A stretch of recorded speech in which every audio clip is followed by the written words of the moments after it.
Greetings and welcome. Today we are going to be finishing off chapter 2 of the Gospel of John. We only have the review to go through now, taking a look at how the Latin translation compares to the Greek original.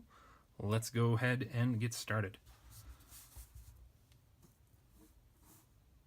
Just as, or when, he was in Jerusalem, at the day there, the less powerful coordinating conjunction, we've got imperfect tense right there, place where with dative and host giving us a temporal. Then in the Latin we've got when, but when he was at Jerusalem. So in the Latin we've got a cum clause here with esset in the imperfect tense, so imperfect and imperfect, that's good. We've got autem and de. Those two quite frequently correspond to each other in the Latin, so that's perfectly fine. Then we've got a locative here, genitive form showing locative a place where, in comparison to in tois, in plus the dative, so those two are good. And really the only thing here is that normally, at least in more classical Latin, from what I've seen, cum would not be used with the subjunctive to give temporal, to show something temporal. It would normally be subjunctive to show circumstantial or causal or something like that.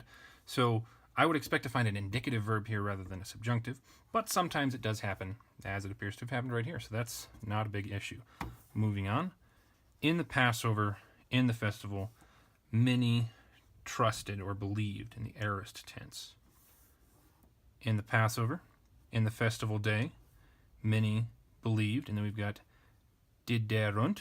Erunt right there tells us perfect and aorist, so those two match. We've even got a substantive right there, just as we have a substantive in the Greek, so that's pretty cool. Move that up. Yeah, not much room now that I'm back here for a few days. So, they believed or trusted into the names. We've got an accusative, which would normally show motion if it were a location. His, possessive right there. In plus the ablative, so this is would be the location where if it was a place. So it's a different construction there, but since we're dealing with a name and not an actual location, I'm not sure that there's too much of a difference. However, frequently in the Greek, in other passages, I think also in Matthew, Luke, and Mark, eis is used. The way we would normally translate this with the location, as I said, is into. Eis with the accusative is frequently used for phrases like this. So I would expect that the Latin, because of how common that is, this turn of phrase, the Latin would also follow it to give the extra sense, the more force behind it that eis has than in plus the ablative has. But it doesn't detract from the text, so minor issues, style issues really. All right, we've got possessive. Moving on. Looking at, observing, seeing, present active, and this is not indicative. I don't know why I wrote that. That is a participle. And that's not going to be the only issue. There's another one further down in the Latin. But anyway, so we've got present active participle. Seeing, present active participle. So we got video versus theor. I think it's eo. Could be wrong about the contract nature of that. With the accent there, though, this is some sort of contract that circumflex right there. Now, this one, as you can see, looking, observing, seeing, that's what that one means. Whereas video doesn't have quite the same sense as this. I would expect video to go with horao from Greek instead of this one. A better Latin word might be specto, something like that, or that might not be quite as close to the meaning of this one as we would want, but I think specto would probably be a better fit than videntes, but oh well, not a big change there either. His, the signs, we've got plural accusative neuter, his. Interesting that we've got autu before the signs in the Greek, but eius after, and normally we would expect to find genitive after the thing it's owning, except in poetry. And that's a pretty loose rule, so just curious. Which, accusative plural neuter, he was doing, was making, imperfect indicative. Which, accusative plural neuter, so that's good. Imperfect, he was doing, making, or kept. All those things right there. So we have the same issues in the Greek as in the Latin. Which of these imperfect translations makes the most sense? Context would really tell us that. So it's good to see that those are matching. On to verse 24. My equipment normally would hold the camera a little bit higher than this, but I can't get it to do it for some reason. Oh well, not too big of a deal. And we're back. As I was saying, verse 24, autos, I originally translated that as this, so we could treat it that way, but that's not normal. Tutos would really be the better word for that. This, as we've got it down here, barely in the screen, is what this would normally mean. It's refers himself, something like that, especially if it's got the noun right there with it. So, but Jesus himself, there we go, that problem's fixed. Did not, and we went with the emphatic here, episteuein, imperfect active indicative, emphatic, trust. That's how we translated that. Now in our Latin, we've got, but Jesus himself, ipse, with autos, that's good, negative, imperfect, trust. So, same exact construction there, so that's good. Now, interesting thing about the Latin is we've got semet ipsum. These two together are extremely emphatic. If you watch that Latin video, you'd understand a little bit more. Whereas in the Greek, you just got hauton. Maybe I'm wrong about that. It's all in the aspiration. Oh well. Himself, we've only got the single reflexive pronoun right there. Whereas in the Latin, we've effectively got two with an intensifier right there with met. So we've got he, his very own self is how we did it for the Latin. That's about it. The only way we could get all three of them in there. But Greek doesn't have quite that emphasis. So it's the Latin stepping a bit beyond. Still pretty cool that it does that. But it's more than the Greek says. Let's move on. To them, dative plural. To them, dative plural. Because, articular infinitive, he knew. And we've got present tense for the infinitive right there. We've got for that and quod together, because. So we've only got dia right there to show because. So I'm not sure that both of these are necessary in the Latin. It doesn't take anything away, doesn't really add anything. It's just saying this twice, I guess. Oh well. And then we've got the subjunctive right here. And in the video, put a note at the bottom. This is in fact pluperfect, not imperfect. Sorry about that. So had known is the proper translation right there. Present tense, which would mean that this is contemporaneous with the action of the main clause, which is right there, imperfect past tense. So at the same time, he did not trust himself or was not trusting himself, he also at the same time knew. Whereas the pluperfect in the Latin would imply it's something happening prior to the main verb, which is imperfect.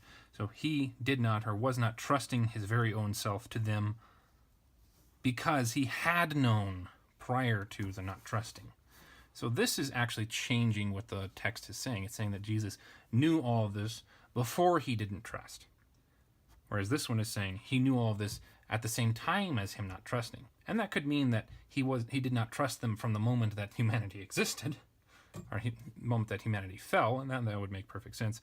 But this, if that's the sense that the Greek is trying to get across there, then this, the Latin would imply that he had known all people, and then he did not trust them.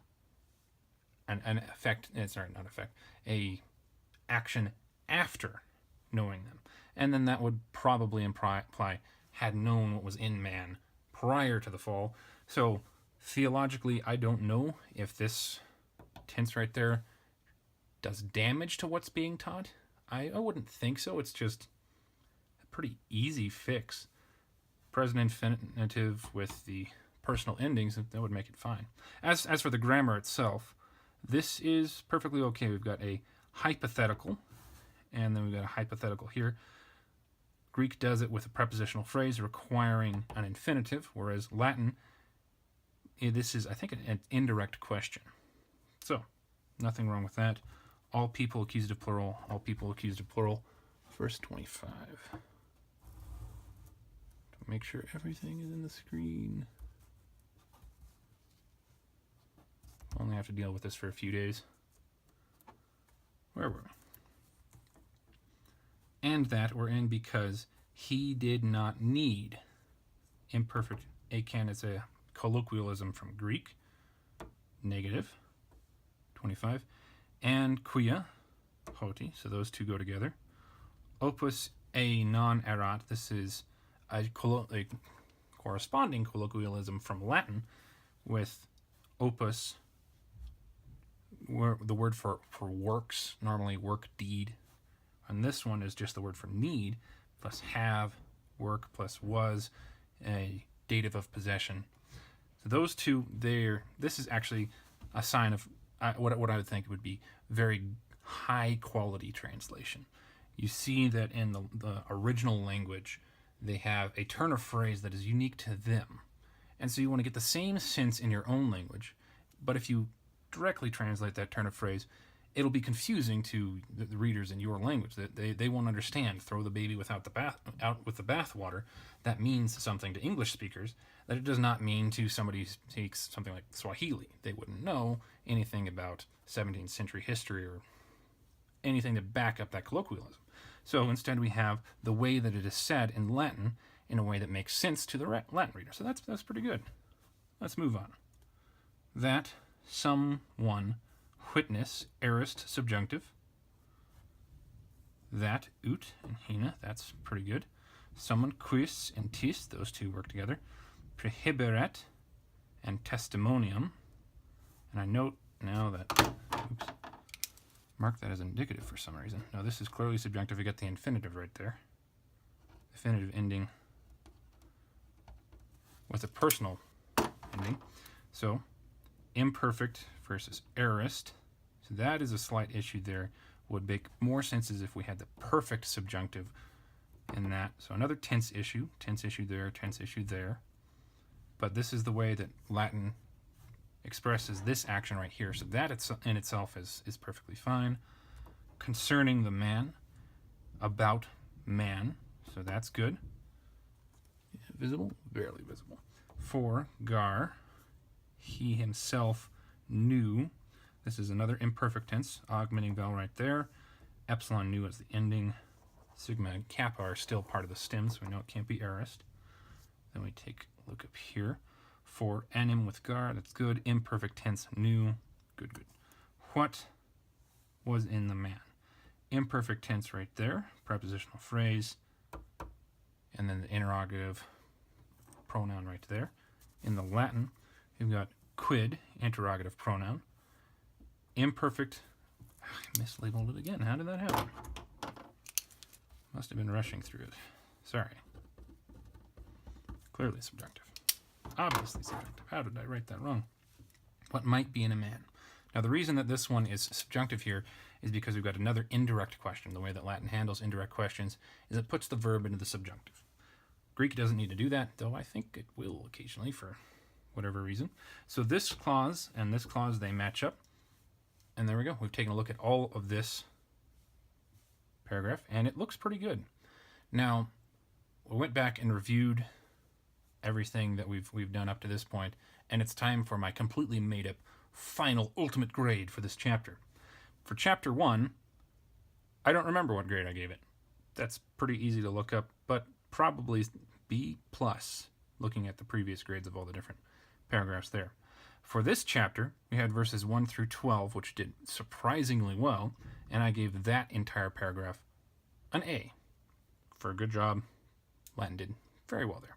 And then for the paragraph of verse 13 through 22, Latin had a few more rougher spots, so I gave it an A-. So chapter 2 already is doing infinitely better than chapter 1, which had a variety of my made-up grade B. Now this last bit of it here has been bumpy, mostly on my part because I keep mislabeling things. But we've got tense issues that you can't see because it's off of the screen. Yeah, move it in here. So we had that tense issue, that tense issue, but we didn't have anything added that changed what was going on. We had super emphatic right there, which the Greek didn't have, but that doesn't change the meaning. It just adding a few exclamation points where the Greek doesn't have them. Let's see, what else? It has eo and quod when only one of them is really necessary to give the same idea that we had in the Greek. So this is actually fantastic. There's no loss, at least as far as I can tell. Maybe that does change it, but I don't think so. There's no loss to what is being taught. The theology is perfectly fine. The grammar, especially right here, is also perfectly fine, if not great. So A-, this one, I think I'm going to give it my completely made up grade of A- for overall, mostly because of the tenses. Thank you very much for joining me. It looks like I'm going to be going on to chapter 3, which I don't mind. Chapter 3 is pretty easy, and it's a really fun chapter. That's where we've got Nicodemus, and I think John the Baptist shows up again in the second half of the chapter, but it's pretty long. It's going to be quite a few weeks for us to get through that. Yeah, there we have it. And it's almost the end of the year. Thank you so much for keeping with me for a year and 3 months, 2-3 months of recording now. I really hope that what I'm doing here is actually helpful for you. And I hope that I improve. I don't make stupid mistakes like that one. Mislabeling stuff, misidentifying things. I'm trying to get better. It's a long road. Have a good day. Merry Christmas, Happy Christmas, and Merry New Year. Also, there might be something new coming out in the spring, maybe. I'm rambling. Hey, not asleep yet? That's okay. I've got tons of other equally sleep-inducing videos for you to watch. Check them out.